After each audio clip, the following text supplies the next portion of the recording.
மழை பொழிகிற இரண்டாம் நாளில் விழும் துளியில் மாசில்லை. இது ஒரு வகை இரண்டாம் பிறவி, வாழ்வில் இனிமேல் குறையில்லை. யுத்தம் புரிகிற மண்ணில் இரத்த பந்தம் போல் பலமில்லை.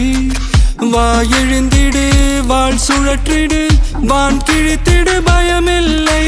கீச்சை மறந்து போன கிளியின் மௌனம் போல இதயம் தவித்த போது நீ இசையாய் உள்ளே வந்தாயே. உறவெல்லாம் ஒன்றாக, விழியெல்லாம் தேனாக, இருளெல்லாம் தூளாக, பறவை கூட்டில் வெண்மீன் பூக்க